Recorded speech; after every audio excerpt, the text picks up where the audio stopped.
Bueno, déjenme acotar que esa conferencia a lo mejor sí sacan los jitomates y las piedras para arrojarme, ¿verdad? Es un tema difícil, muy difícil. Por eso quiero aclararles que cuando menos se lleven las preguntas, ¿no? No se trata de convencer. Cuando menos llévense las preguntas, eso ya es bueno. Pero no las calumnias, porque luego dices, es que el hermano dijo y no dijo.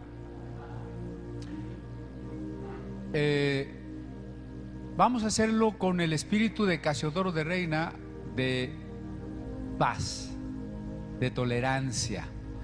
Porque si usted usa una Biblia, yo uso otra versión y el otro hermano otra versión, y creemos en Cristo, seguimos siendo hermanos. No vaya a decir, tú tienes esa otra Biblia, tú ya no eres mi hermano, tú te vas a ir al infierno, ¿verdad? Ok, vamos a hablar de las versiones de la Biblia. Vamos a ver en síntesis que la mayoría de las Biblias dicen el mismo mensaje con diferentes palabras. ¿Por qué hay muchas traducciones? Quizás sería una primera pregunta. Pues porque la Biblia no se dio en español. Entonces ha habido muchas personas y muchos grupos que han considerado hacer un trabajo de traducción. En la exhortación de Casiodoro, en la Biblia del Oso, él dice que él no pretende que su Biblia sea la última palabra, ni que se establezca con autoridad canónica, que él invita a algún rey cristiano que conjunte un equipo de personas expertas en los idiomas hebreos y griegos y se haga una traducción todavía mejor. Así termina él su exhortación al lector. Nosotros somos más reinistas que reina, porque decimos, reina es la ya non plus ultra, pero Casiodoro no lo pretendió así, ¿verdad? Él reconoció sus limitaciones e invitaba en su exhortación, repito, a que un rey cristiano lo hiciera no por una persona, sino por un equipo, cosa que, bueno, a veces se logró, a veces no. Entonces hay muchas traducciones porque la Biblia no se dio en español. ¿En qué se distinguen las traducciones? Bueno, primero, en el estilo del que traduce, que usa diferentes palabras, ¿no? Para la misma idea. Por ejemplo, lámpara es a mis pies tu palabra. Dice la traducción de Shio, tu palabra es una luz a mi camino. Son otras palabras, pero ¿es la misma idea? Es la misma idea, ¿sí? Dice Casiodoro de Reina, Jehová mi pastor, no me faltará. Dice la Biblia de Ferrara, Adonai mi pastor, no me faltará. ¿Es la misma idea? ¿Verdad? Entonces, la primera cosa es que las diferentes traducciones de la Biblia mantienen la misma idea, pero usan distintas palabras dependiendo de varias cosas. De la época en que se hace la traducción, del estilo y la cultura de los traductores, del destinatario al que van dirigidas. Ahora se ha procurado Biblias para jóvenes que tienen un léxico muy reducido. La mayoría de nuestros jóvenes no entienden un libro, ¿verdad? Hay Biblias para personas estudiosas de ediciones críticas. Hay Biblias para personas cultas, elegantes, ¿sí? Entonces, el destinatario. También se distinguen por la base textual. Tradujeron del latín, o tradujeron del hebreo, o tradujeron del griego, o tradujeron de otra. Por ejemplo, hay traducciones del francés al español. La primera Biblia impresa en América, en todo el continente, en 1831, era una traducción del francés, que a su vez había sido una traducción del latín, que había sido una traducción del griego y del hebreo, ¿no? Entonces, la base textual. Ahora, aunque traduzca en hebreo y en griego, habría que preguntarse de qué edición griega y de qué edición hebrea, porque cada edición ocupa diferentes manuscritos, ¿verdad? La edición griega de Nestle, de Kurt Aland, de Westcott y Hort, de Agustín de Merck, la Biblia hebrea del texto masorético, la Stuttgartensia, la de la Universidad de Jerusalén. ¿De cuál? ¿Verdad? Tenemos ese problema. Y obviamente habrá unas hechas con un poco más de fidelidad y otras a lo mejor no tanto. Pero toda traducción es perfectible. Eso quiere decir, ninguna traducción es perfecta. Eso es inherente al proceso de traducción, porque no en todos los idiomas tenemos los equivalentes. No, las palabras no son exactamente iguales. Por ejemplo, entre los esquimales hay 5 palabras diferentes para denotar el blanco, porque depende del matiz del blanco, pues tu vida, porque si tú pisas un hielo de cierto blanco, pues te vas a hundir. Nosotros solo tenemos blanco, ellos tienen muchos blancos, ¿verdad? Esto lo vemos ahora en las traducciones a idiomas indígenas. ¿Cómo hacemos a una traducción indígena que es muy concreta, solo piensa en sustantivos tangibles? Y le decimos, a ver, Primera de Pedro dice, elegido según la presciencia de Dios en santificación del Espíritu. En un idioma indígena está complicado. Yo soy el pan de vida, y en muchos pueblos no se usa el pan. ¿Qué ponemos? El arroz, la tortilla, la arepa. ¿Qué? El vino, si no se conoce el vino es mediterráneo. O sea, bueno, en la ciudad no tenemos problema, pero allá en la sierra, en la selva, ¿verdad? La traducción sigue siendo un gran problema, porque a veces en esa tribu, si ponemos sacerdote, ellos piensan en el chamán, y si ponemos puras palabras en español para que no se confundan con las de ellos, pues entonces ya le hacemos un champurrado de español con qué, con quechua o con lo que sea, ¿verdad? Es un problema, la traducción es un problema. Toda traducción es perfectible. Quiere decir, ninguna traducción es la última, ni la mejor, ni la que de ahí ya no nos podemos mover, ¿sí? Bueno, entonces les voy a ir poniendo unos ejemplos y de allí voy a ir comentándoles. Bueno, ahí está el primero. Génesis 1:1, para empezar, ¿no? No puse Reina Valera porque ya la sabemos de memoria. Puse las que son diferentes. Reina Valera, en el principio creó Dios los cielos y la tierra. Ahora, en cada versículo les voy a ir comentando el por qué puede haber diferencias entre una Biblia y otra. Ahora, déjenme aclarar de una vez que sí hay Biblias fraudulentas. Sí hay, yo no estoy diciendo que no hay Biblias fraudulentas. Gracias a Dios son las menos, y creo que son bastante ubicables. Se las digo de una vez, ¿no? La versión inspirada de José Smith, fundador de los mormones, ¿sí? Los mormones usan la Reina Valera, pero José Smith en inglés hizo unas correcciones, sin saber griego ni hebreo, hizo unas correcciones a la Biblia por inspiración. Por eso se llama la inspirada. La viuda no se dio los derechos, por eso es que no se publica, y los mormones usan la Reina Valera, pero existe la versión inspirada, ¿no? La de los testigos de Jehová, que tiene muy en particular 12 versículos cambiados donde se puede ver la divinidad de Cristo. Por lo demás, la Biblia de los testigos es muy literalista, se parece a la de Ferrara en el sentido de querer poner exactamente palabra por palabra, ¿no? En realidad tiene un porcentaje mínimo de versículos cambiados, de tal manera que si una persona tuviera una Biblia de los testigos, ya ve que luego la regalan mucho, y no tuviera la revista Atalaya, ni se reuniera con los testigos, podría encontrar a Cristo, ¿verdad? Pero tenemos otras peores que la de los testigos, son las Biblias judaizantes, como el manual de Yahvé, como la pluma de escribiente, el código real o la Biblia israelita nazarena. Esas ni siquiera son traducciones, son un plagio de la Reina Valera, salpicadas de palabritas que cambiaron el sustantivo español por sustantivos hebreos. Entonces, por ejemplo, aquí en Génesis 1:1, podrían poner: en el principio Elohim creó los Shamayim y la Aretz.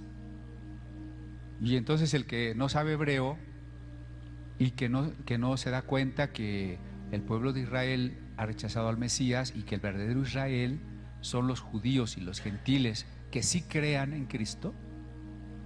Entonces el cristiano que no se da cuenta de eso a veces se siente menos que un judío de raza, ¿no?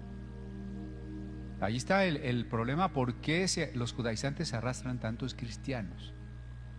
Porque el cristiano se siente indio, y desde la perspectiva española el indio es inferior, y desde que leemos la Biblia pensamos que el judío es superior. Entonces alguien viene y me habla con palabritas hebreas y yo digo ¡ah!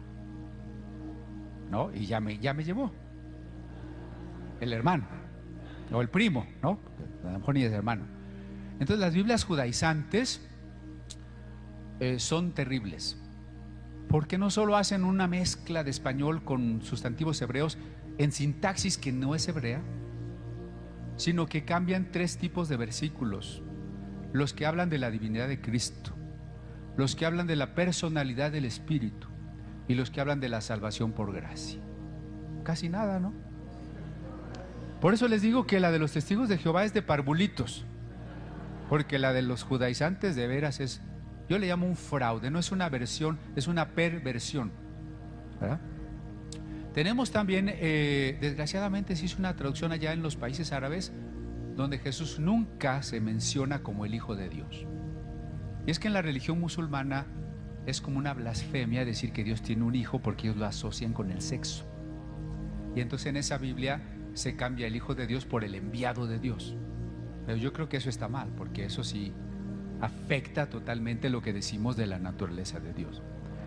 Y las Biblias que en Estados Unidos o en Brasil han salido de ideología de género, donde se favorece la homosexualidad. Incluso en inglés, pues la Biblia más usada es la King James, Rey Jacobo.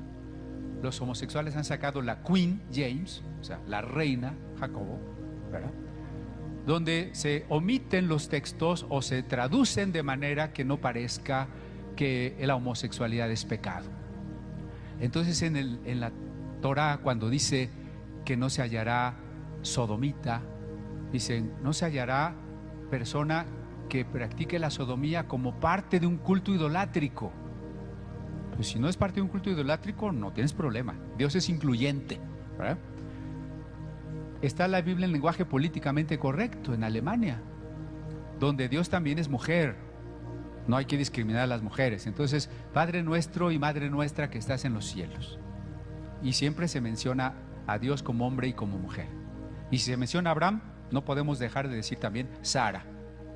Donde Jesús no multiplica los panes y los peces, sino las hamburguesas, ¿no? Entonces, sí hay Biblias inaceptables, ¿no? De eso dejémoslo claro. Pero ahorita no vamos a hablar de esas Biblias inaceptables, que si estamos firmes en Cristo, si amamos a Cristo, no nos vamos a dejar arrastrar por ninguno de esos engaños, ¿verdad? Pero hablemos de Biblias evangélicas y católicas, normales vamos a decir, ¿verdad? Pero que tienen sus diferencias. Y vamos a tratar de explicar las diferencias, porque a veces esas diferencias nos escandalizan. Cuidado con el espíritu legalista, ¿no? El espíritu fanático es legalista. Porque si decimos, mira, es que en esta Biblia cambiaron tal palabra, entonces esta Biblia es del diablo, sería un juicio apresurado. Tendríamos que decir, bueno, a ver, la cambiaron. ¿Por qué la cambiaron? ¿Qué quiere decir en griego o qué quiere decir en hebreo? ¿Y en qué manuscrito está o no está? Y sobre todo, ¿se cambia la esencia del pasaje? ¿Se cambia la esencia de la Biblia? Son preguntas importantes para mantener el espíritu conciliador, pero además para iluminar el estudio de un pasaje, porque hay doctrinas que se pueden sustentar en un versículo de cierta versión, y cuando se traduce de otra manera se cae la doctrina. ¿Qué quiere decir? Que no era una doctrina verdaderamente sustentada, porque la hermenéutica nos enseña primero que no vamos a basar una doctrina en un versículo. Y segundo, que pues tendríamos que hacer una exégesis, es decir, ir a los idiomas y extraer todo lo que está allí y no solo en español, ¿verdad? Bueno, entonces, en Génesis 1.1, un ejemplo de problema de traducción, lo comentamos hace rato, el hebreo antiguo se escribía sin vocales. Y entonces, en hebreo dice, Bereshit bara Elohim, en el principio creó Dios.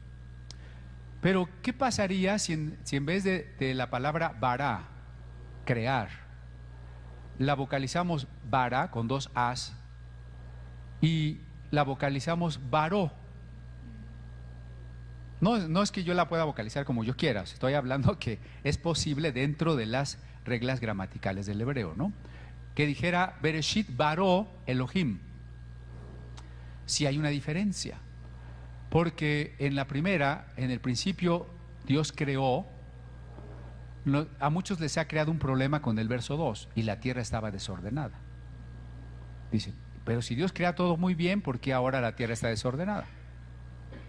Pero si traducimos en el principio del crear de Dios, cuando Dios comenzó a crear todo, estaba desordenado y luego lo fue ordenando, ya no tenemos problema con el verso 2, ¿verdad? Es difícil decidirlo porque no tenía vocales, ¿sí? Cualquier decisión que tomemos, pues es una aproximación. ¿Qué nos garantiza que vará o varó es la mejor? Pues tenemos que pensar en el contexto y tomar una decisión. ¿Cómo quedaría si consideramos que decía varó?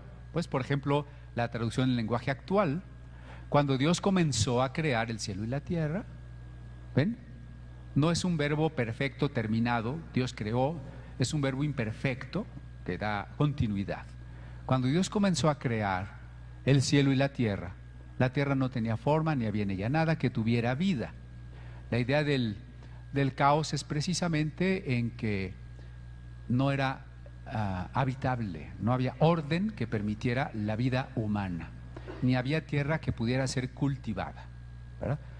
Aquí se escoge, por ejemplo, se movía el Espíritu de Dios. En hebreo, ruaj, que es viento. Habrá Biblias que traducen, y un viento de Dios. Y nosotros decimos, no, pero es el Espíritu Santo. Es probable que sí. Es probable que sí. ¿Se está acabando la pila?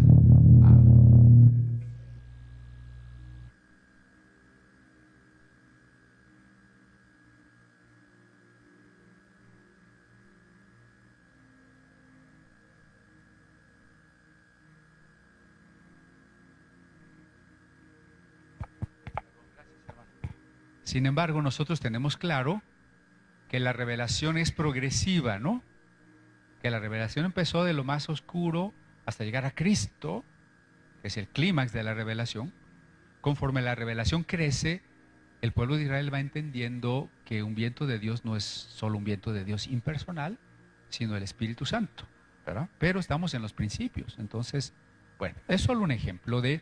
Aquí lo que yo quisiera destacar es que la Biblia se vocaliza después, la Biblia hebrea, y que eso no resuelve todos los problemas, que por el problema de las vocales podemos tener traducciones diferentes igualmente válidas, ¿sí? No es que alguien le está cambiando. Muy bien, vamos a la que sigue.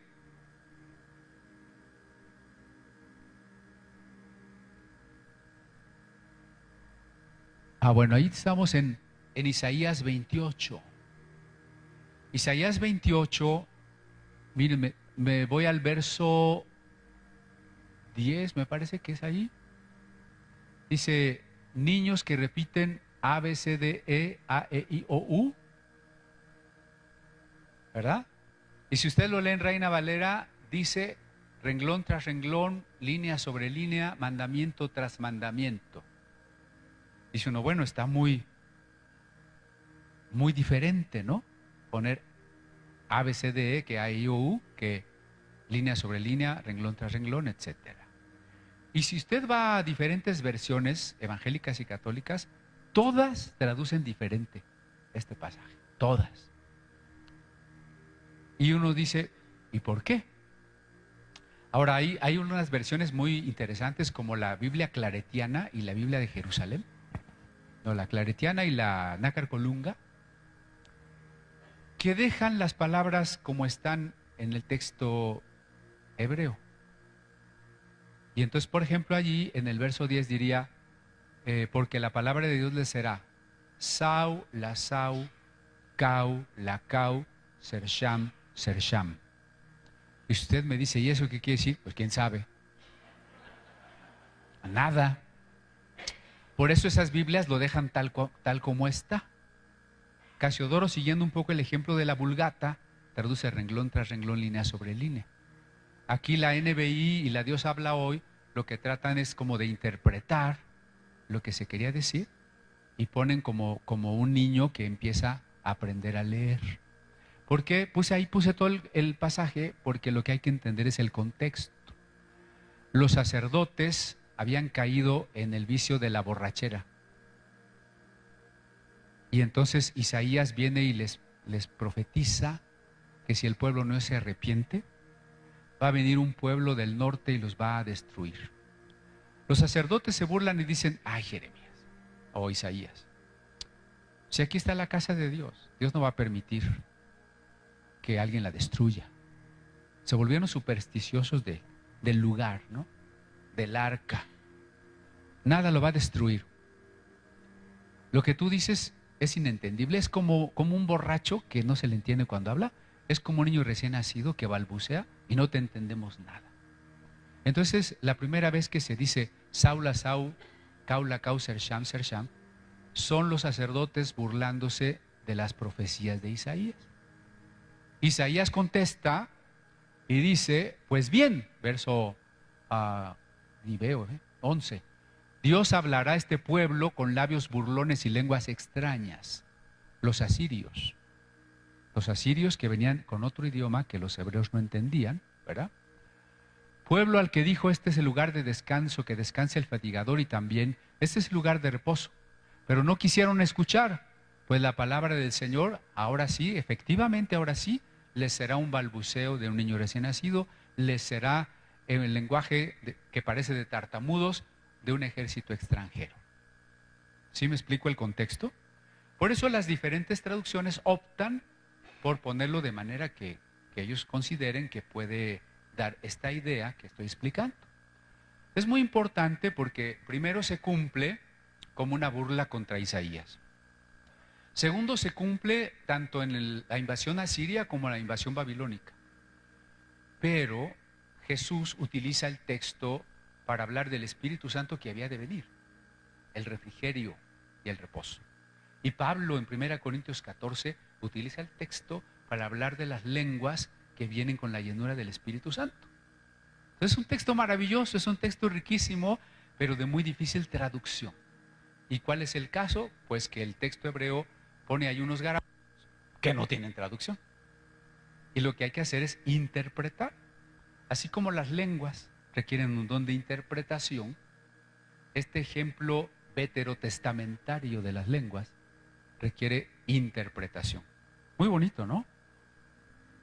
Acuérdense que están guardando sus preguntas, ¿verdad? Sí, o ya se los olvidaron. Ezequiel 28:13. Como ustedes ya se lo saben de memoria en Reina Valera, no tenemos problema, ¿verdad?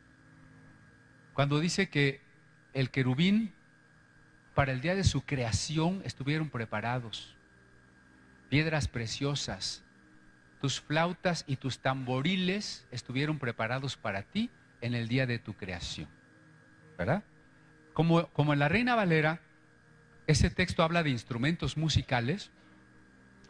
Ha habido líderes de alabanza que no son teólogos, pero como son famosos, creen que ya pueden opinar, ¿verdad?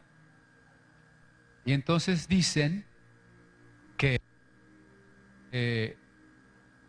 el diablo era el líder de alabanza en el cielo, o que el diablo era un instrumento musical. Y yo, por más lo leo y lo releo. ¿Dónde dice que el diablo era el líder de alabanza en el cielo? ¿Verdad que no dice? En todo caso dice que cuando él iba a ser creado ya estaban los instrumentos. Entonces él no era el líder de alabanza. Pero peor que eso, fíjense cómo traducen otras Biblias. Tus joyas y encajes estaban cubiertos de oro y especialmente preparados para ti desde el día en que fuiste creado.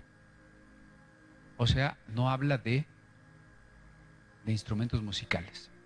Y si ustedes consultan 20 Biblias diferentes, en 15 no habla de instrumentos musicales. Otra vez el problema de la raíz hebrea, que al hablar de círculos, algunos quisieron interpretar como los anillos del sendero o de los instrumentos musicales, pero que el contexto de las piedras preciosas en realidad estaría hablando de aretes, de joyas engastadas en un soporte como un adorno, un zarcillo, un arete. ¿Sí me explicó? Entonces, la doctrina de que el diablo era el instrumento o era el líder de música en el cielo, se va por tierra. Nada que ver. ¿Sí? Porque además en el cielo sí, bueno, es otro tema muy largo, pero seguramente hay alabanza, pero no es una alabanza física. Para que haya música necesitamos ondas sonoras, medios de transmisión y todo eso es físico. Entonces, ¿de qué estamos hablando realmente, no? Bueno, otro versículo. Bueno, alguien tal vez diga, bueno, pero esa es la NBI, la nueva versión internacional. Y yo he leído en internet que es del diablo. Yo no vendo NBI, no vayan a pensar que yo las traigo y por eso, ¿verdad? Ni la promuevo ni la vendo. El museo no vende más que calendarios.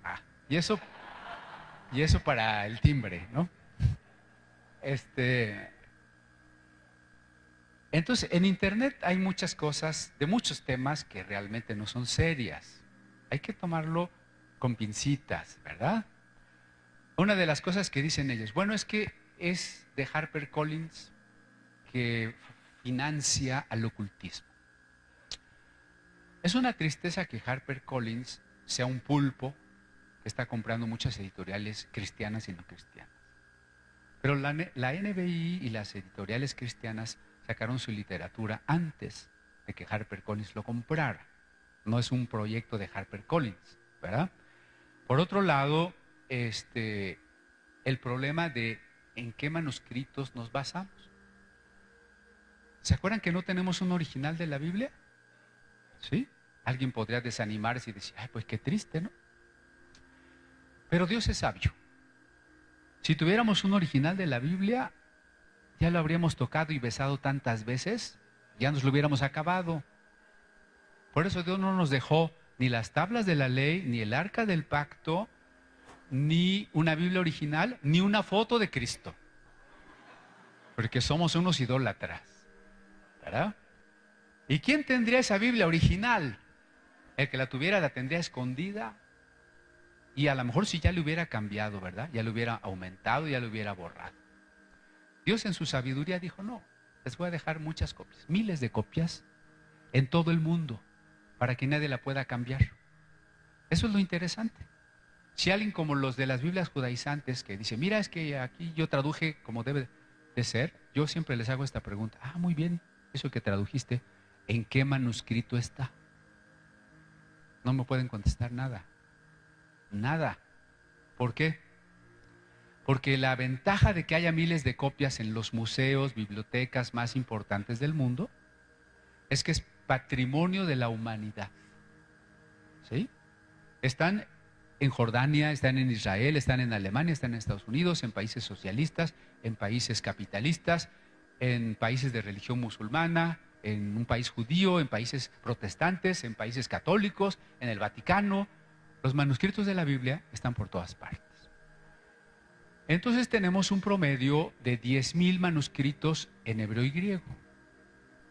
Si les añadimos los manuscritos de las traducciones tempranas, siriaco, árabe, armenio, georgiano, copto, etiópico, estamos hablando de 32,000 manuscritos bíblicos.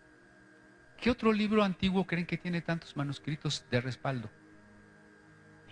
Ninguno siquiera se le acerca, ni los filósofos griegos, ¿no? 32,000 manuscritos bíblicos. Eso es una bendición. Pero también es un trabajo que hacer. Porque ¿se acuerdan que los manuscritos tienen variantes? Porque el que está copiando ya se cansó, ya se brincó un renglón, ya traspuso 2 letras, ya le puso un comentario por ahí, ¿no? Entonces la tarea del biblista se llama crítica textual, es comparar manuscritos para tratar de reconstruir el texto original de la Biblia. Esa es una tarea muy importante. Las traducciones más modernas procuran hacerse a partir de este trabajo de comparación de manuscritos. Hay que considerar, por ejemplo, si tenemos varios manuscritos, cuál puede ser más antiguo. Por ejemplo, es más probable que tenga más autoridad el más antiguo. Pero no es el único criterio, porque a lo mejor una copia tardía es copia de un manuscrito más antiguo, ¿verdad? También hay que considerar cuál es el más corto y cuál es el más largo, porque el copista tiende a ampliar, no a cortar. ¿Cuál es el más oscuro y cuál es el más explicado? Porque el copista tiende a explicar, no a oscurecer, ¿verdad?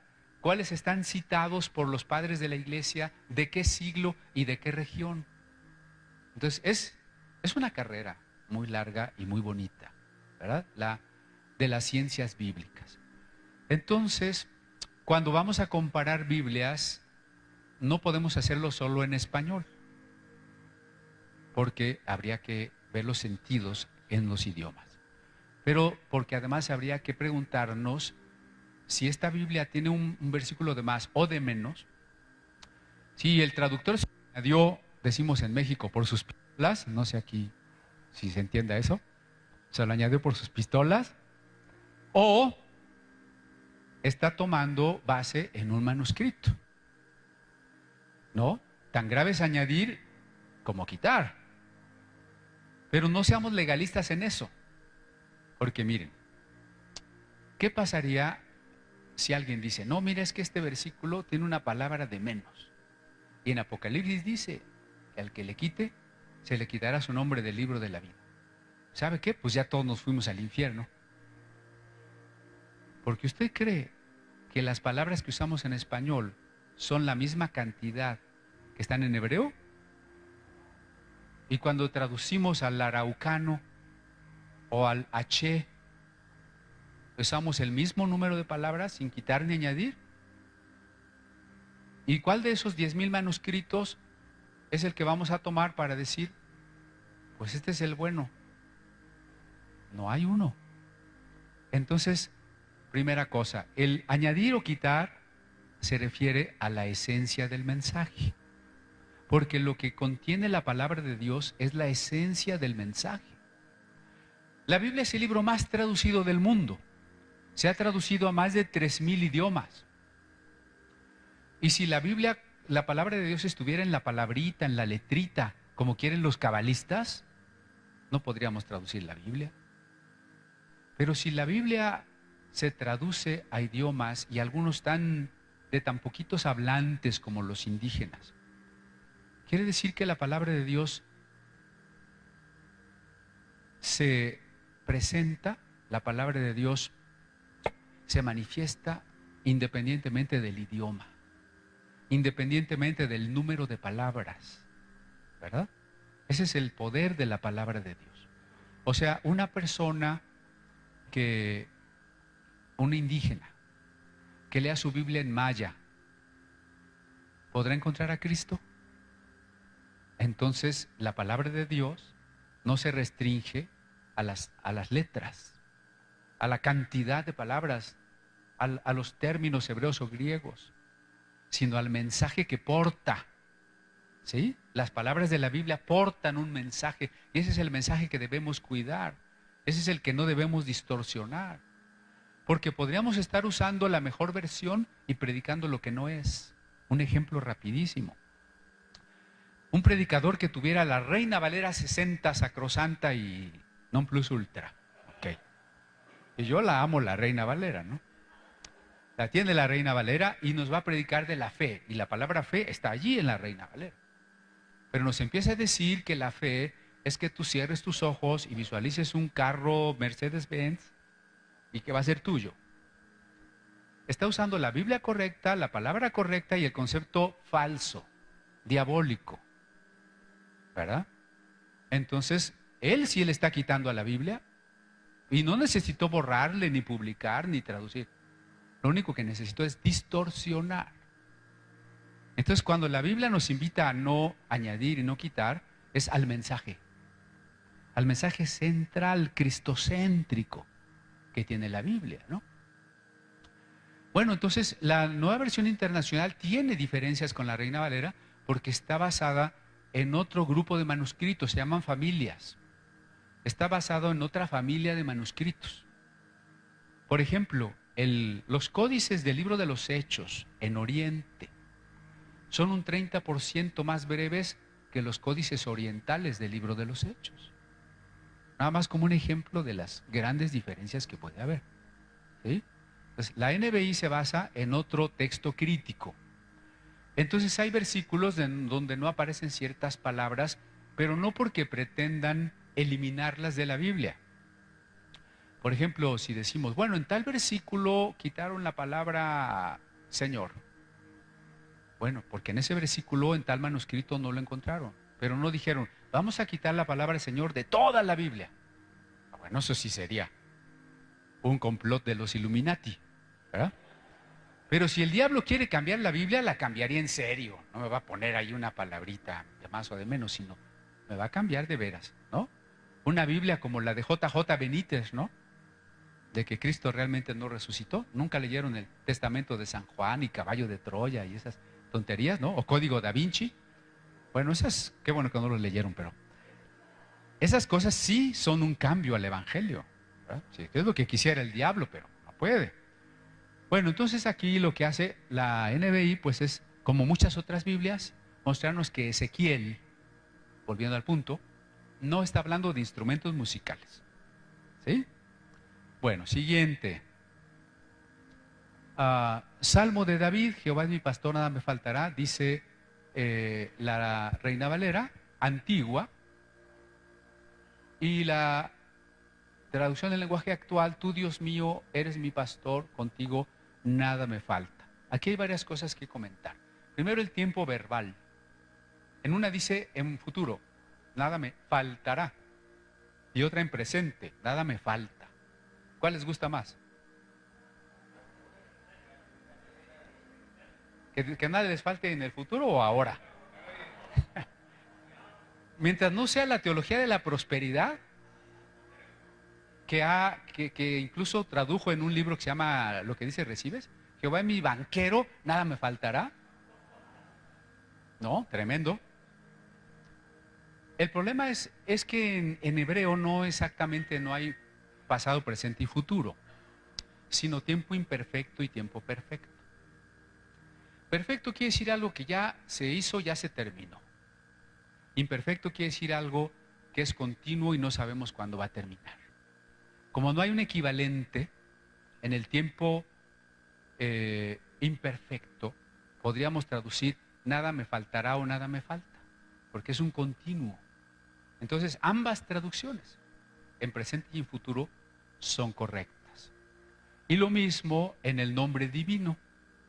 Cuando Moisés le pregunta a Dios allá en el monte Horeb, ¿no? En la zarza, ¿cuál es tu nombre? Dios le dice, Eye Asher Eye, que puede ser traducido, yo soy el que soy, pero muchos traducen, y sobre todo en Biblias judías, yo seré el que seré. Ambas están correctas. Y no está diciendo que Dios ahora no es, solo lo será en un futuro. Quiere decir que es y seguirá siendo. O en Juan 1:1, en el principio era el verbo, y muchos dicen, ¿qué ya no es? Cuidado, no está en pasado, no dice, fue el verbo, como terminado, fue el verbo, sino era, ya era, y por supuesto, sigue siendo. Ese es el tiempo imperfecto. Por supuesto, también encontramos diferencias en el nombre de Dios. A mí me gusta esta Biblia porque dice Jehová, y yo no quiero aquella porque dice Yahvé, y este es hereje porque quitó el nombre Jehová y puso Señor. Es una de nuestras inquietudes, ¿no? Hay que ser sinceros. ¿Qué pasa? Este es un tema, bueno, Esto es como para muchas horas de plática, pero a riesgo de no ser muy claro con brevedad, ¿no? Con la concisión, el hebreo se escribía sin vocales, ¿se acuerdan? Entonces las 4 letras del nombre divino eran consonantes. Y como nunca se escribieron las vocales, ojo, esto subrayenlo, nadie sabe cómo se pronunciaba, nadie. Y si alguien les viene a presumir que él sí sabe, no le crean, ¿verdad? Nadie sabe cómo se pronunciaba. Para empezar, no es el único nombre divino. Así como la revelación es progresiva, Dios fue revelando sus nombres por etapas. En la etapa de los patriarcas, Dios se revela como Él. Él quiere decir Dios. Y es una partícula incluida en los nombres, como Daniel, Ezequiel, Joel, ¿verdad? Se llama partícula teofórica, ¿sí? Daniel, Dios es mi juez. Dan juez y mi, el Dios, ¿no? Entonces primero Dios se revela como Él, derivado del idioma mesopotámico. Después Dios se revela como Elohim, derivado de los idiomas arameos, como poderoso, o como el Elión altísimo, como el Shaddai sustentador. Después se revela como Yahvé o Jehová del moabita, que viene del verbo ser. Por eso, Eye Asher Eye, yo soy el que soy. Jehová significaría el que es. Pero como no sabemos cómo se pronunciaba, ¿verdad? Hubo un traductor de la Biblia al latín y al francés que se apellidó Castiglioni, y Casiodoro consultó su traducción y él hacía una combinación muy interesante del texto hebreo. ¿Se acuerdan que hablamos del texto masorético? Tenemos que ir recordándolo, lo de las pláticas anteriores. En el texto masorético, al margen, se ponía un sistema que se llamaba Ketiv Kere. Está escrito, pero léase. ¿Sí? Está escrito, pero léase. Porque el masoreta no se atrevía a hacer correcciones ni cambios al texto sagrado. Cualquier cosa que él consideraba lo anotaba al margen. Entonces, en el judaísmo tardío se cayó en una superstición, que el nombre de Dios no se podía pronunciar. No solo no se escribían los vocales, sino que no se podía pronunciar. Y entonces resultó que los hebreos, cuando encontraban el nombre de las 4 letras, en el margen del Ketiv Kere, decía, léase Adonai. Y entonces ellos dirían, como leímos ahí, en vez de Jehová es mi pastor, Adonai mi pastor. ¿Sí? Adonai mi pastor. Entonces siempre el lector de la Torah sabía ya que cuando encontrara las 4 letras tenía que decir Adonai. ¿Qué hace Castiglioni? Vocaliza las 4 consonantes del nombre divino con las vocales de Adonai y queda Yahová. Yahová. Entonces la pronunciación Jehová no es una traducción, es la propuesta de una traducción que combina el sistema hebreo de las vocales de Adonai con las consonantes de Yahvé, ¿verdad? Y nos quedó así, Jehová. Cuando los católicos empiezan a traducir Biblias del hebreo, y eso no fue antes de 1942, no se les permitía, ¿verdad? La primera traducción católica del hebreo es la Nácar Colunga, estamos en 1946, por ahí. Ellos escogen Yahvé, que es como una pronunciación muy breve y muy cercana al verbo ser, al verbo el que es, ¿verdad? Otras Biblias han escogido la costumbre judía de la Septuaginta, la Biblia que se tradujo 3 siglos antes de Cristo, del hebreo al griego, no usó la palabra Jehová, sino que siempre que encontró el nombre de Dios lo sustituyó por Kyrios, que quiere decir el Señor. Cuando se escribe el Nuevo Testamento, se sigue la regla de la Septuaginta. No hay manuscritos del Nuevo Testamento griegos, antiguos, que usen la palabra Jehová. En el Nuevo Testamento no aparece. Se usa la palabra Kyrios, el Señor, pero entendemos que es Jehová. El Evangelio de Mateo procura casi no usar la palabra Dios. Y entonces, por ejemplo, reino de Dios, Mateo lo menciona como reino de los cielos, ¿verdad? Es un eufemismo para no usar el nombre Dios. Entonces, todo esto lo tenemos que tomar en cuenta para decir, ok, si se dice Jehová o Yahvé, o como ahora proponen algunos, Yahweh, o Adonai o Señor, lo importante es qué está detrás. ¿Cuál es el concepto detrás de la palabra, del término? ¿Cuál es el concepto detrás del término? Si cuando yo digo Jehová, estoy pensando en el Dios creador de todas las cosas, omnipotente, el que es, porque es un significado riquísimo, ¿eh? Ahorita regreso a eso. Si estoy pensando, y esto es muy importante, que Jehová es la Trinidad, porque el testigo de Jehová cree que Jehová es el Padre. Jehová es la Trinidad. Si Jehová significa yo soy, el Hijo es yo soy, y el Espíritu Santo es yo soy, y el Padre es yo soy, porque yo soy significa eterno, inmutable, único, infinito y causa de todo lo que existe. Eso significa yo soy, ¿verdad? Claro, es una reflexión larga, ¿no? Que tendríamos que abonar, pero la Trinidad es yo soy. Si cuando usted dice Jehová o dice Yahvé o dice Señor, está pensando en un Dios trino y creador de todas las cosas, estamos hablando del mismo Dios. ¿Sí? Muy bien. Sigo adelante.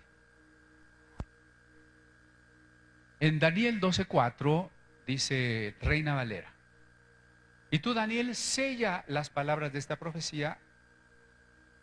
La ciencia se multiplicará. Muchos correrán de aquí para allá y la ciencia se multiplicará. Y entonces cuando lo leemos solo en Reina Valera decimos 2 señales de la venida de Cristo. La ciencia se multiplicará porque miren la bomba atómica, la clonación, el átomo, los viajes interespaciales. No, pues ya se multiplicó la ciencia, ¿no? Segundo, muchos correrán de aquí para allá, pues sí, el avión, los barcos y hasta el metro, donde hay metro, ¿no? El Transmilenio, pues sí, muchos correrán de aquí para allá. ¿Ya? Pero fíjense esta otra traducción que es la palabra, es una Biblia que se hizo en España entre una combinación de eruditos evangélicos y de otras confesiones. Por tu parte, Daniel, guarda en secreto estas palabras y sella el libro hasta el tiempo final. Muchos lo consultarán y aumentará su saber. Es otra cosa. ¿Por qué es otra cosa? Primero, porque Daniel no puede estar hablando de un concepto de ciencia actual. Nuestro concepto de ciencia nació en el siglo XVII después de Cristo. Y el libro de Daniel se redactó cuando muy tarde, en el siglo II antes de Cristo, ¿verdad? Entonces, se creía que la ciencia era un todo. Sabiduría, inteligencia de Dios, conocimiento de la creación, era un concepto integral. Ciencia era todo, empezando por la sabiduría. Entonces él no puede estar hablando de un concepto que se va a inventar 20 siglos después, ¿no? Esa es la primera cosa. La segunda cosa es que tendríamos que imaginarnos cómo eran los libros antes. ¿Cómo eran? Rollos. Bueno, consultar un rollo era un rollo, ¿verdad? Sin capítulos y sin versículos. Y 24 rollos, ¿verdad? A ver, ¿cuál es el rollo que yo quería? Pues quién sabe. Y una vez que lo abres y no hay capítulos ni versículos, tienes que enrollar y desenrollar y buscar y regresarte y ya me pasé, ¿no? Entonces cuando dice muchos correrán, se refiere a recorrer el rollo. Y cuando unos recorran el rollo y lo entiendan, su sabiduría aumentará, ¿no? O sea, los rollos se lacraban con cera y se ponía un sello para que no pudiera abrirlo más que el destinatario. Daniel sella, o sea, este mensaje no lo van a entender hasta que estén en los tiempos finales. Y en los tiempos finales, cuando la gente consulte el rollo, corra, pero por el texto, no por el Transmilenio, ¿verdad? Cuando corra por el texto, aumentará su saber. Es otra cosa. No está hablando de las señales del fin, sino de una promesa maravillosa para quien estudia la Sagrada Escritura. Tenemos allí Marcos 16. Hay manuscritos en donde termina Marcos 16 en el verso 8. Las mujeres salieron huyendo del sepulcro, iban temblando y como fuera de sí, y por el miedo que tenían no dijeron nada a nadie. Los manuscritos más antiguos terminan allí. Por eso algunas Biblias no traen lo que sigue. Otras lo traen en una nota al pie de página. Otras lo ponen, pero traen una indicación de que esos versículos no estaban, ¿verdad? Bueno, eso nos muestra que la Biblia no siempre, o no cada sección de la Biblia no se escribió de una sentada. No se imagine, por favor, a Isaías, que ya preparó todos sus pliegos de papiro, ¿verdad? Tenía una pluma y se sentó y cayó en un trance. Dios le movió la mano y llegó al capítulo 66, puso punto final, abrió los ojos. Aquí está Isaías, ¿no? Los libros bíblicos, como la Biblia entera, son el resultado de un proceso muy largo de vidas de los profetas, de discípulos de los profetas, de discípulos de los apóstoles, que van completando, conservando, copiando, explicando los textos, ¿verdad? No tengamos una idea mecanicista de la inspiración. No es en el que el escritor santo cae como un medium de la conciencia. Lucas es un buen ejemplo. Lucas dice, yo investigué, yo entrevisté, yo leí otros textos y me puse a redactar. Y sin embargo estaba inspirado, ¿no? Bueno, entonces los manuscritos más antiguos, y es probable que Marcos lo haya dejado hasta el verso 8. ¿Por qué? Porque Marcos presenta a Jesús como el siervo sufriente de Yahvé. Y por eso ni da genealogía, ni habla del verbo antes de la creación, ni habla de la resurrección. Es el verbo humillado, es el siervo sufriente, ¿verdad? Sin embargo, alguien de la iglesia primitiva dijo, no, pues este evangelio no puede terminar así. Y hay otros dos finales diferentes. Un final breve, que menciona a Pedro y la orden de Jesús de ir a predicar, y el final que tenemos en la Reina Valera, que todos conocemos. Ahora, si una Biblia trae o no trae ese pasaje, ¿qué hacemos? ¿La echamos a las llamas de la hoguera? No, porque quiere decir que el traductor decidió que si en esta familia textual no estaba, pues no la pone. ¿Eso altera el mensaje bíblico? No, porque todo lo que diga Marcos 16 del 9 al 20 está en otros textos de la propia Biblia, ¿no? Cuando habla del bautismo, cuando habla de ir a predicar, cuando habla de las señales, cuando habla de la ascensión, todo eso está o no está en otras partes de la Biblia. Pues está, entonces no le estamos quitando nada. Y si la ponemos, aunque no esté en los manuscritos más antiguos, tampoco le estamos añadiendo nada, porque estamos preservando una tradición de la iglesia antigua que no contradice al resto de la Biblia. ¿Sí? ¿Todavía me aguantan? ¿O ya nos quedamos aquí? ¿Sí aguantan? Bueno, es que vinieron puros maduros hoy, por eso ya. Es la ventaja. Ahí está otro texto, el estanque de Betesda. Jesús llega y se encuentra una multitud de enfermos y le pregunta a un hombre paralítico, ¿quieres ser sano? Y él le dice, no tengo quien me meta en el agua. Eso decía el texto original nada más. Nosotros, a siglos de distancia, si leyéramos el texto así, diríamos, ¿qué hacían esos enfermos cerca del estanque? ¿Por qué contestó que no tenía quien lo metiera en el agua? No entenderíamos nada. Algún comentarista nos hizo el favor, en el buen sentido, ¿no?, de poner una leyenda judía que explica el relato.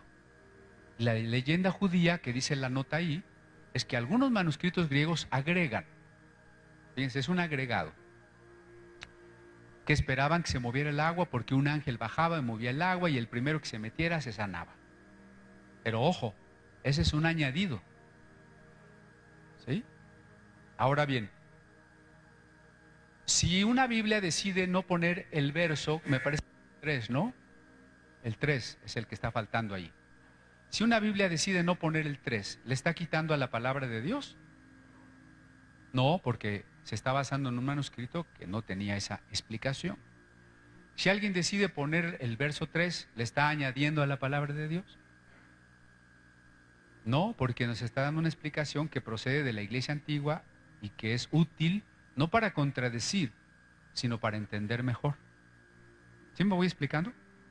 Ahora, el problema de no saber esto, yo me encontré una iglesia que ya habían construido su estanque para meter los enfermos.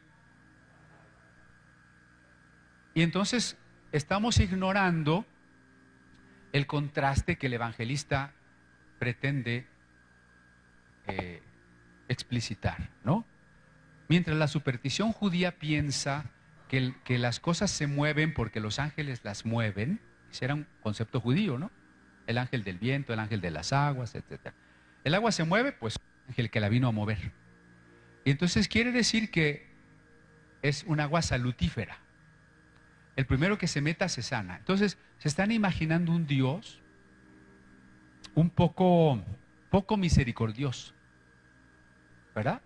¿Cuándo va a mandar el ángel? ¿Quién sabe? Cuando Dios se le ocurra. Y cuando mande al ángel nos va a bendecir a cuentagotas, ¿eh? El primero y ya los demás, ya. Ahí se pueden quedar 20 años. Entonces Cristo, que es el Mesías, y que viene para abrir los ojos de los ciegos, para hacer caminar a los paralíticos, está mostrando que la misericordia de Dios no es supersticiosa, no es a través de aguas salutíferas y no es a cuentagotas. Con Cristo adviene el reino de los cielos y la liberación de los oprimidos, ¿no? Entonces, hay un contraste ahí teológico de San Juan que hay que tomar en cuenta, pero más fácil si sabemos que el verso 3 es una explicación añadida, ¿sí? Muy bien, vamos a Juan 5 y Gálatas 5. Casiodoro de Reina dice, escudriñáis las escrituras. Es imperativo. Y aquí lo tenemos en indicativo. Estudiáis, ¿no? Cambió el modo verbal, imperativo a indicativo. ¿Hay un error allí? No, porque en griego se escribe igual el indicativo presente que el imperativo. Entonces, ambas formas de traducir tendrían un sustento. Lo que tiene que guiarnos aquí es el contexto del pasaje, ¿no? Porque es más difícil entenderlo así. Escudriñad las escrituras porque a vosotros os parece. Un mandamiento con un os parece suena raro, ¿no? Es como si la mamá le dice, te doy una orden, vete por el pan. Si te parece. No, pues no me parece, no voy, ¿verdad? Entonces, escudriñad las escrituras porque a vosotros os parece. No. En realidad, si traducimos en indicativo, voy a parafrasear el texto, lo que Jesús estaría diciendo. Ustedes, escribas y fariseos, escudriñan, estudian a fondo las escrituras porque piensan que ese es el medio de salvación. Estudiar la Biblia les va a salvar. Y a pesar de que la estudian, no se han dado cuenta que las escrituras dan testimonio de mí. Y el verso siguiente dice, pero no quieren venir a mí para que yo les dé vida eterna. O sea, lo que el texto dice es que la Biblia no da la vida eterna. La Biblia señala a Cristo como el dador de la vida eterna, ¿verdad? Entonces, traducirlo en presente de indicativo es un poquito mejor. Lo mismo sucede con Gálatas 5:16, que dice, andad en el Espíritu y no satisfagáis los deseos de la carne, dice Reina Valera. No satisfagáis es un mandamiento. Entonces sí dice, andad en el Espíritu, un mandamiento. No satisfagáis, 2 mandamientos. Nos está dando Pablo 2 mandamientos. ¿Cómo traduce la palabra? Os exhorto pues a que viváis de acuerdo con las exigencias del Espíritu y así no os dejaréis arrastrar por desordenadas apetencias humanas. Quiere decir que hay un mandamiento y una consecuencia. Entonces tenemos que comparar las 2 traducciones y decir qué es mejor traducir, 2 mandatos o un mandato con su consecuencia.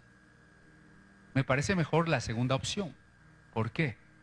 Porque si Dios nos manda por un lado a andar en el Espíritu y por otro a hacer morir nuestra carne, está muy difícil. Si usted es carnal, ¿cómo va a hacer morir su carne?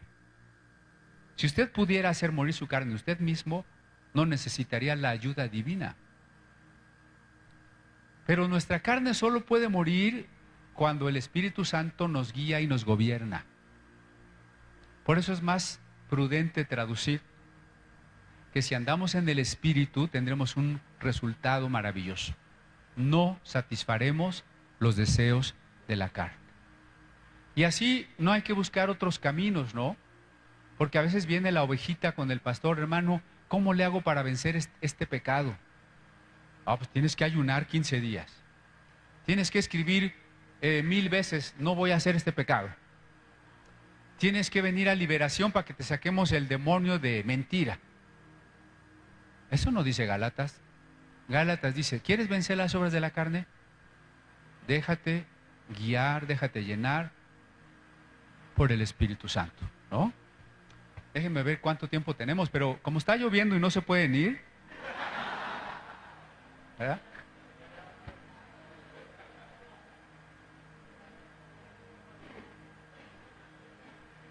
Bueno, ahí tenemos una foto del rollo de Isaías encontrado en la cueva 1 de Qumran, procedente del siglo III antes de Cristo, y fuera de las variantes que hay en todos los manuscritos, variantes menores, es el mismo Isaías de nuestras Biblias, gracias a Dios, ¿no? O sea, cuando hablamos de variantes en manuscritos, no estamos hablando de doctrinas fundamentales. En ningún manuscrito y en ninguna versión que no pretenda ser un fraude, hay variantes esenciales. Hay variantes de detalle, hay variantes menores, hay variantes ortográficas, ¿sí? Solamente. Ahí tenemos una foto de un códice en griego de los evangelios. Y bueno, preguntas todavía, aprovechamos unos últimos minutitos para las personas que allá hay una pregunta.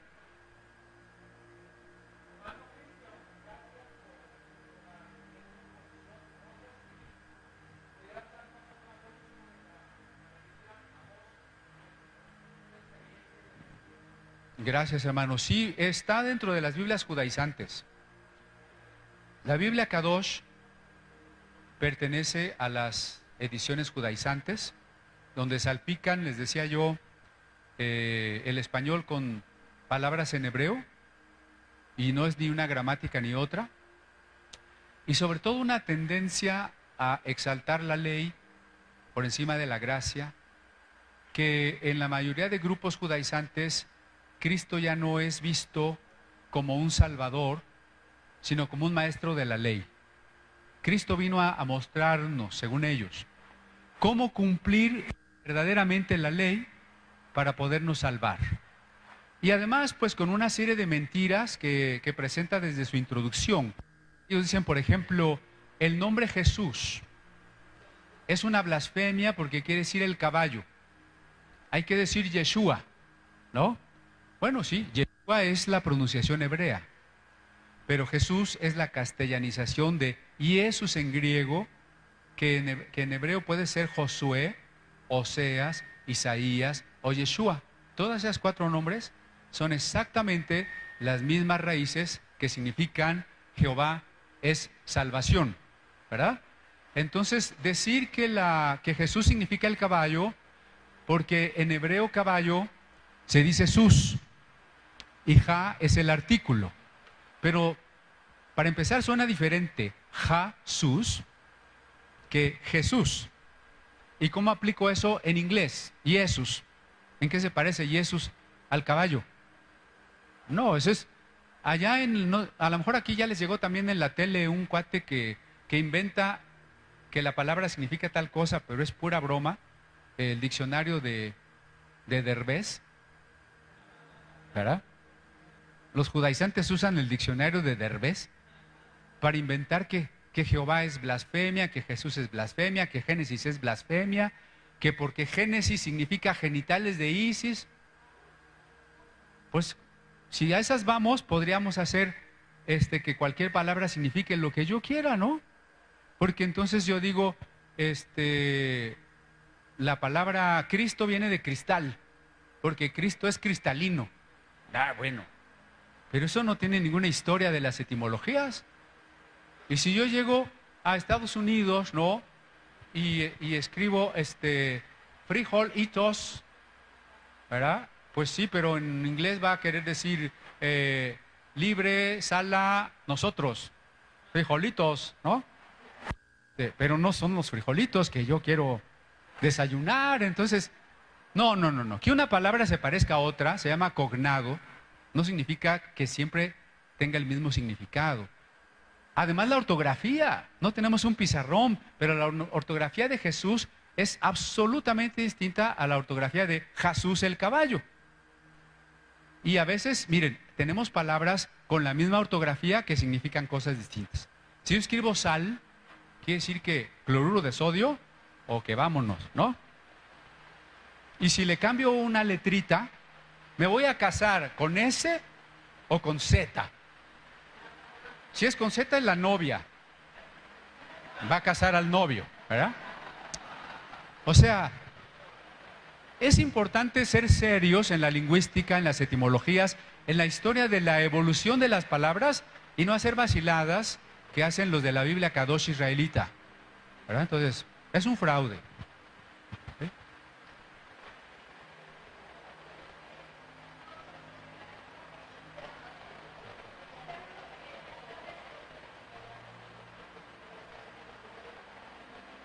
La Biblia Peshita, dice la hermana. Sí, la traducción de los antiguos escritos arameos. ¿Qué? Bueno, miren, ¿se acuerdan que los hebreos cuando llegaron de Babilonia ya traían el arameo? Iba a decir el español para explicar cómo es que aquí en Colombia dejamos de hablar los idiomas indígenas porque los conquistadores nos impusieron el español. Bueno, los conquistadores babilonios impusieron el arameo a los judíos, ¿verdad? Entonces, la versión aramea del Antiguo Testamento es del hebreo al arameo. Y la versión del Nuevo Testamento del griego al arameo. En ambos casos son peshita o peshito, que quiere decir vulgata o para el pueblo. Entonces son traducciones del siglo II al siglo V de la era cristiana, tomadas de los textos hebreos y griegos. Entonces son muy importantes porque el arameo es un idioma de la familia semita y nos da mucha luz de cómo se traducía a un idioma cercano y antiguo.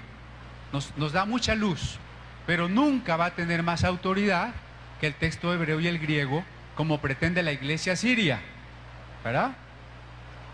Muy bien.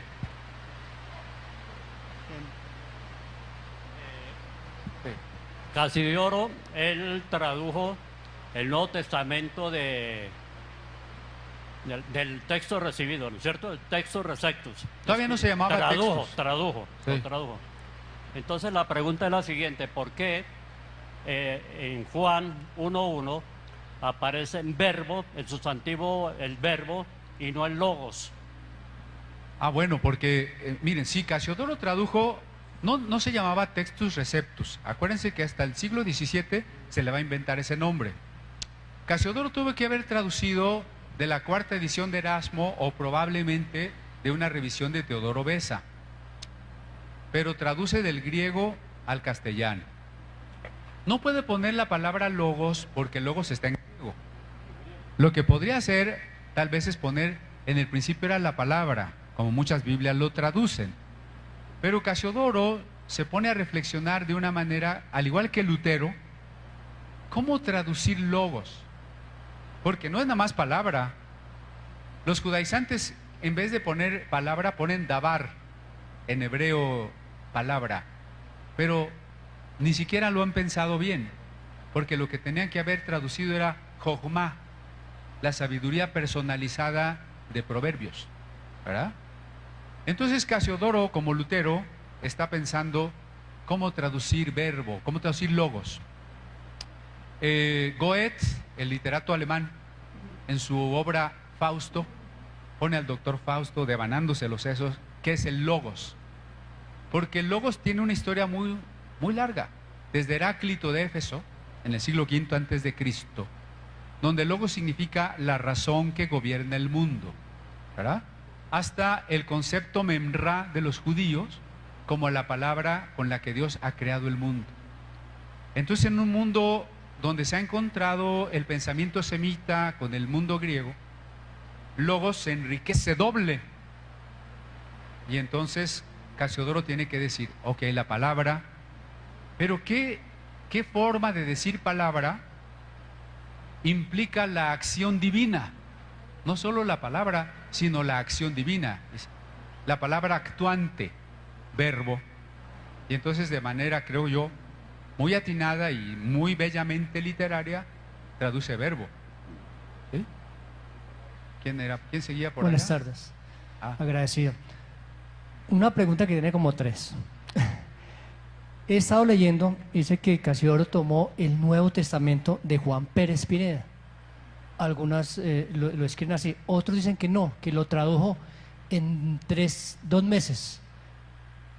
Bueno, Casiodoro conoció el testamento de Juan Pérez en el monasterio de Sevilla, pero cuando huyó no lo llevaba consigo, y cuando estaba haciendo el trabajo del Nuevo Testamento nunca le llegó lo que él estaba esperando, la segunda edición. Tuvo que hacer el trabajo él directamente, porque físicamente ya no lo pudo conseguir. Sí lo conocía, pero no lo tuvo a la mano al momento de hacer el trabajo. Y algunos dicen que esa traducción no incluía el libro de Hebreos. ¿La de Pérez de Pineda? La de Casiodoro de Reina. Ah, no, sí. Sí, Casiodoro no le quitó ningún libro a la Biblia. Lutero decía que algunos libros de la Biblia eran como de segunda categoría, que si no estuvieran no pasaba nada, porque eran inentendibles. Santiago, Hebreos y Apocalipsis, pero no los quitó, nunca los quitó. Los puso al final, pero no los quitó. Lutero, ¿sí? Pastor, bueno, esta pregunta pues no hace casi énfasis a lo que estamos hablando de la Biblia, pero por su sapiencia yo le pido el favor de que nos explique. Por ejemplo, el cristianismo en Roma fue tolerado en el año 312 y aceptado como religión oficial en el año 392 por el Imperio Romano. Entonces, si esos cristianos de ese momento tenían todavía fresca la vivencia de Jesucristo en la tierra, ¿de dónde fue sacado el catolicismo, que ni siquiera habla de Cristo, sino dice la Iglesia católica, apostólica y romana?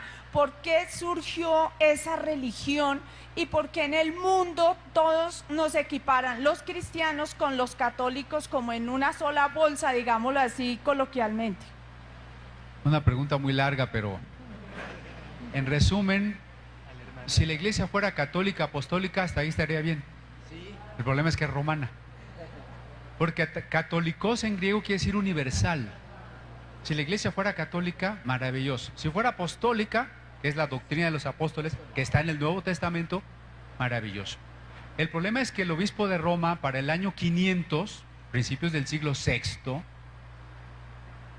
que se llamaba Gregorio I, el Magno, intentó decir que él era el obispo de obispos y que toda la iglesia debía someterse a él. Ahí empezó a ser romana, año 500, ¿verdad? Obviamente iglesias no estuvieron de acuerdo con él y desde ese momento se separaron la iglesia abisinia, la iglesia copta, la iglesia armenia y la iglesia siria. Al paso de 5 siglos se separó la iglesia griega. Después nació la iglesia protestante.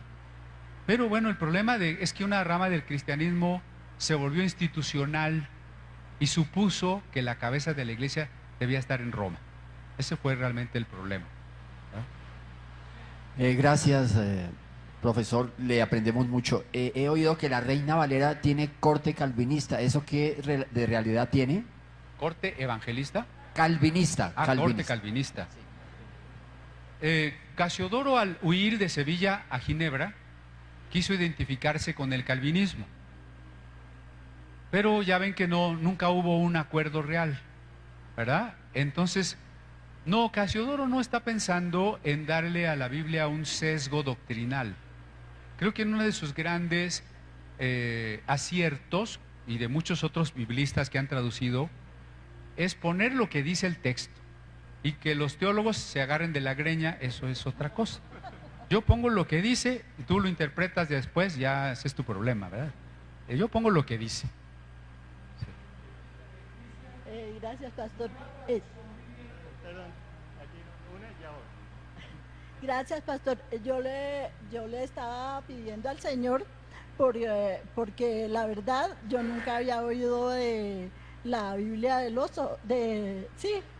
Entonces yo le estaba pidiendo al Señor que si era la voluntad de Él para venir a esta conferencia, que Él nos aparejaría todo, porque la verdad yo no había oído de la Biblia del oso, 1.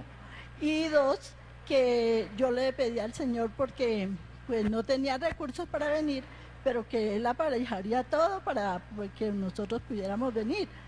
Y le doy la gloria al Señor primero que todo, y le agradezco inmensamente porque hay muchas explicaciones que yo en verdad estaba cerrada por dentro y trancada por fuera. Y entonces la gloria es para el Señor. Gracias a Dios.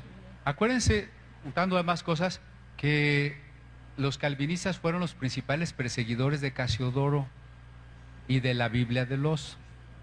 Y segundo, que la Biblia del oso es la misma que usted tiene en su mano, nada más que la primera vez que traía el osito, pero es la misma que tenemos en casa, ¿verdad? Muy bien. Hermano Cristian, gracias por el micrófono.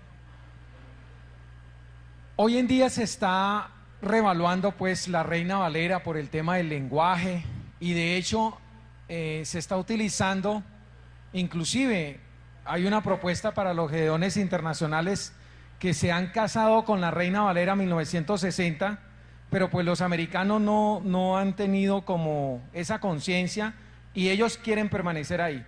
Sin embargo, resultaron los gedeones canadienses que se separaron de los americanos y establecieron la nueva traducción viviente, la cual está siendo muy utilizada hoy en día y sobre todo en los jóvenes. ¿Qué piensas de esa versión? Bueno, miren, en la lucha que yo les decía que tiene siempre el traductor es ante la fidelidad al texto original o que sea entendible por quien la recibe. Por ejemplo, Romanos 12 dice que si a tu enemigo le das de comer, ascuas de fuego amontona sobre su cabeza. Si uno de nuestros jóvenes lee eso, dice, ascuas, ¿sabe qué sean ascuas? Amontona sobre su cabeza, le va a caer la maldición gitana o algo así. ¿Ya? ¿Qué significaba esa frase en el contexto de antes? Que alguien se pusiera rojo de pena, de vergüenza, ¿verdad? Uy, se me encendió el rostro.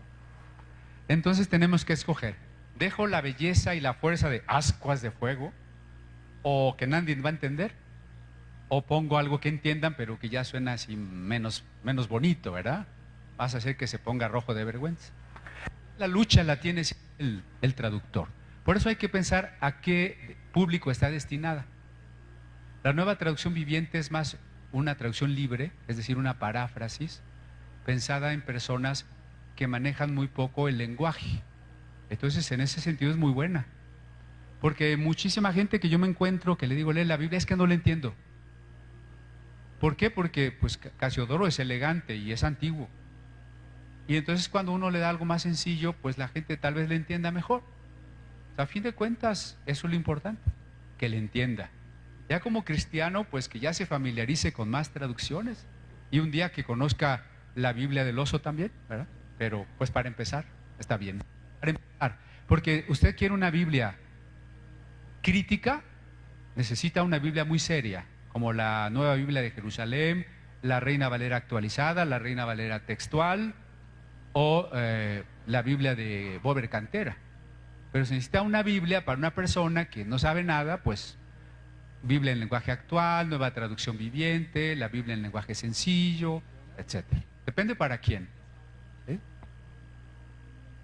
dónde anda el micrófono? Ya no sé. Allá atrás, perdón. Muchas gracias, hermano. Yo sé que es un tema largo, pero quisiera que nos dieras de pronto una breve síntesis de en qué se basaron los eruditos para establecer qué libros eran inspirados y cuáles no. Claro, un tema del canon es todo un curso que damos allá de más de 6 meses. Solo voy a decir que los eruditos no decidieron qué libros sí y qué libros no.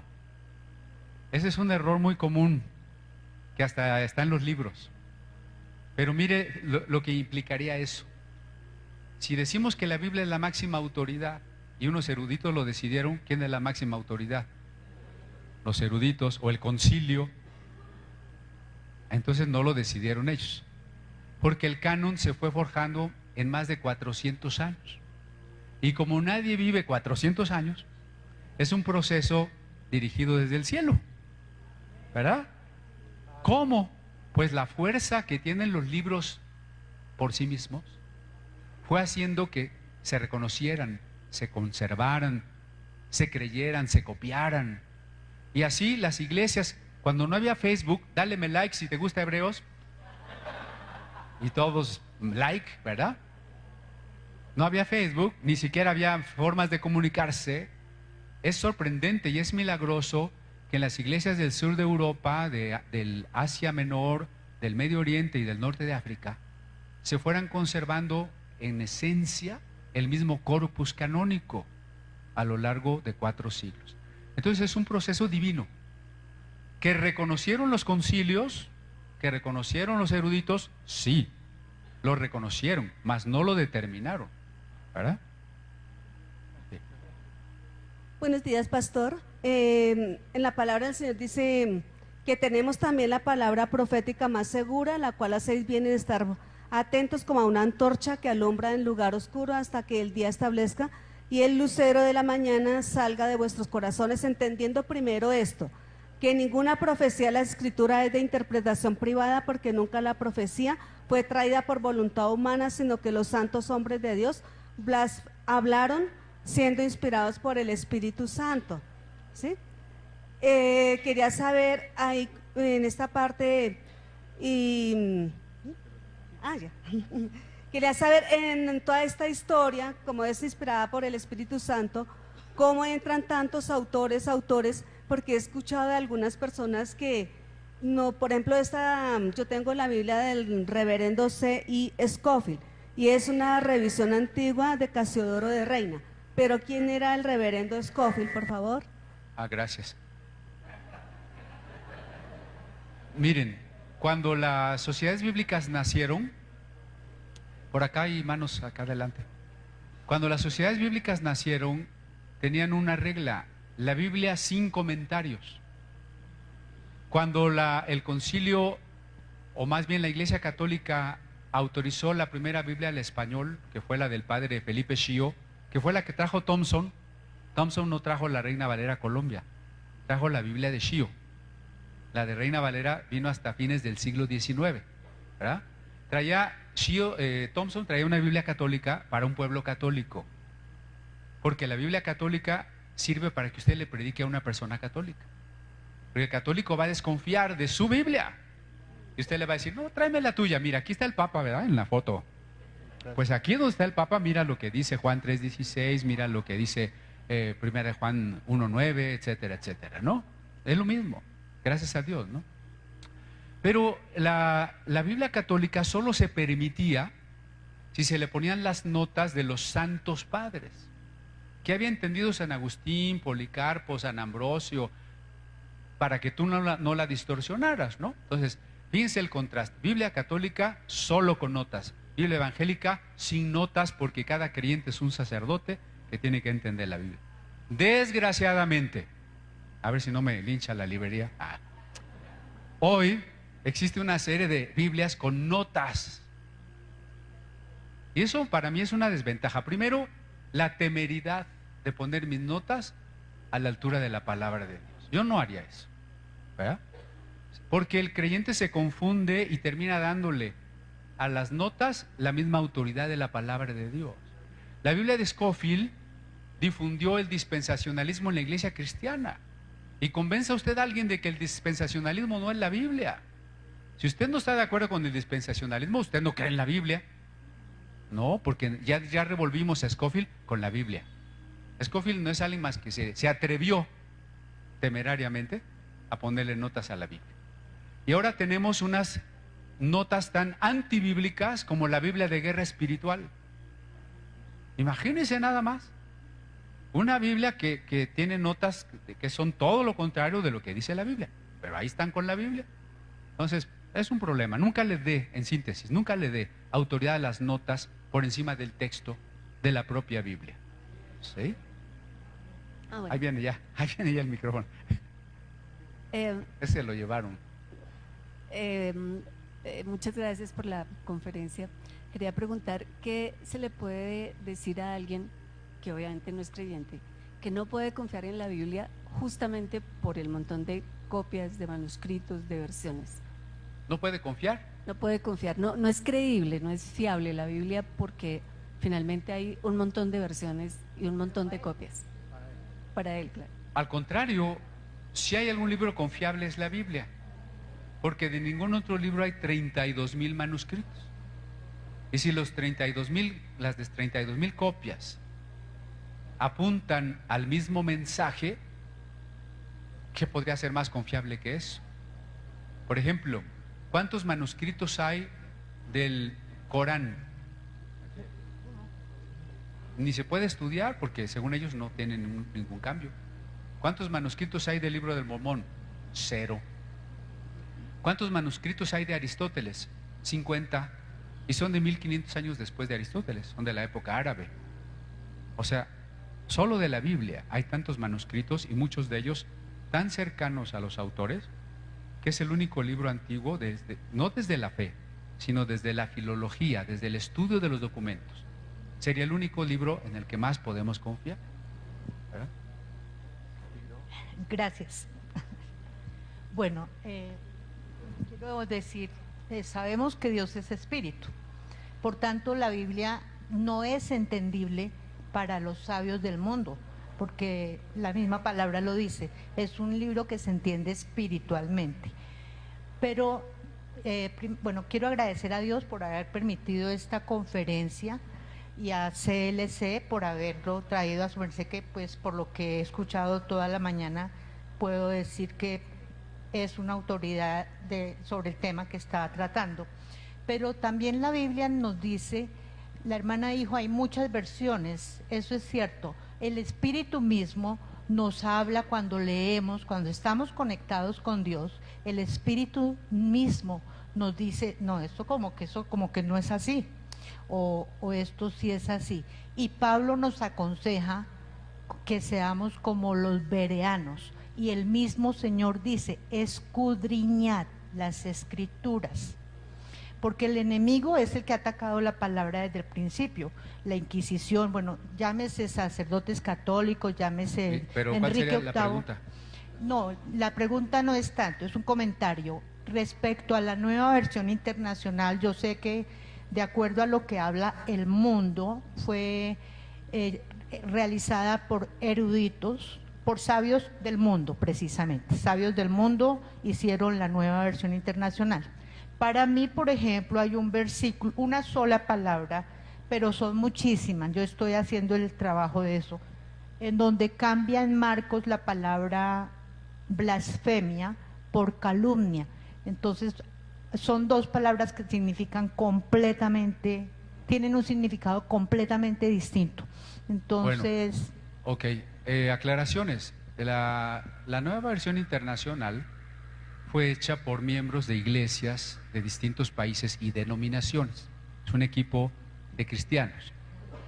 Segundo, acuérdense que tenemos que comparar no Reina Valera con NBI, sino con el griego y el hebreo, ¿verdad? En este caso, el versículo, por ejemplo, calumniar significa decir algo mentiroso, ofensivo respecto a la persona, falso. Entonces, decir que el Espíritu Santo, calumniarlo diciendo que su trabajo es el trabajo del diablo, ¿no? Ese es un problema. Entonces, bueno, ya más o menos creo que ya explicamos eso. Bueno, pues yo creo que ha sido un tiempo de bendición, ¿no? Le damos gracias a Dios por la vida de este siervo.